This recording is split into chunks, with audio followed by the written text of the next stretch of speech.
And on standby, we have Akinjo Kofoworola, an economist, joining us from Akure to talk about the implications of Dubai Summit for Nigeria and, of course, Nigeria's delegation to the summit. Good evening. Thank you so much for joining us.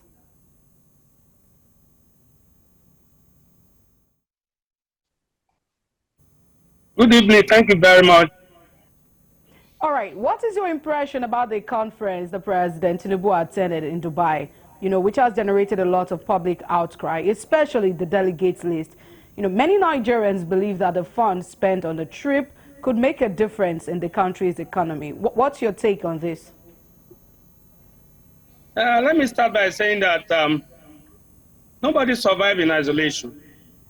Of course, every country needs a relationship with other countries to survive. Of course, we always want to have a relationship that can be of benefit. Of course, there's nothing bad for us to attend summits.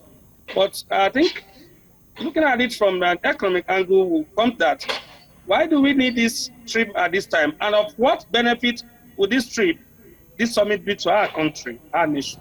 And if these questions are in mind and clarifications of these questions, if the benefits to it will not outweigh, will not be more than will be more than the cost, then why do we need to engage on the embark on the such trip? Of course, you agree with me that the country is bleeding, financial crisis, and we are crying. So, for me, we need to ask, and I think the team of the president need to ask of what benefit and the future benefit, present benefit that the trip will bring to our country. And for me,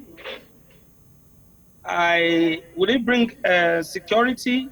And if that will bring, fine. But I don't think, even if you want to go for such summits, you don't need 400 and something people to go for such summits. I think it's a total waste of economic resources at this critical time that the country needs so much money. So I don't think I agree with 422 people wasting so much money.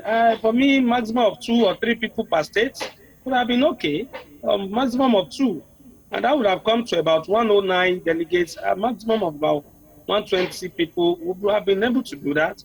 And that, for me, the president has just embarked on a total waste of our resources. But looking at how the summit works generally all across the world, delegates are usually large in number. So many other nation states have them running into 2,000 or thereabout. So should Nigeria's case be different then? Of course, what other countries are facing financially may not be what we are facing. They might be experiencing economic boom, but we are not experiencing boom. We are going through hell. We are borrowing. I took my time to understudy the fiscal, the appropriation bill. We have about 30% of the appropriation bill appropriation to finance debt servicing. If you are financing debts, we are servicing debts with about 30% of our budget. Are we saying that we should have over 1 billion naira to be expended on a summit when we can actually do a minimal cost and just have about 100 people to 50 people that will come and retrain others? It's not when the training is for you to the summit is for you to undergo training, and when you undergo the training, you can also come here and train others. It's about minimizing costs so that we won't have to waste the resources, and at the end of the day, we'll still have to go and borrow to service it all. All right, let's look at the bright side of it. Business negotiations and ideas were definitely gathered at the summit. So do you think that will have some impact and value for Nigeria? Let's just look at the bright side. What do you envisage that this can bring to the country? Of course, I know not in totality that we're not going to have benefits from the summit.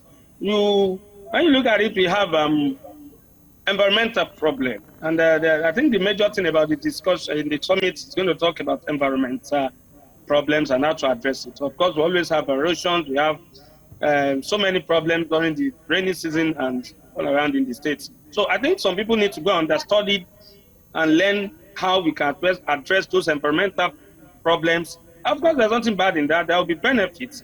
We have to coexist and also learn, and the opportunity for the president and other things to meet with other people that can be of benefit to our country. But what we are saying is the costs that we have been put into that, is it commensurable with the benefit we're going to have? The answer is no. Of course, if the nation is going to spend 1 billion, the benefit should be about times 20 to bring a benefit of about 100, 200 billion. So are we saying that the benefit of this summit will bring multiples to our country? No.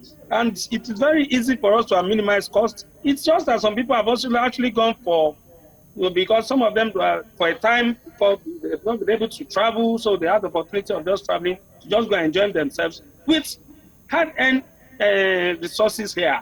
So for me, it's just that the president and some other things have gone for jamboree.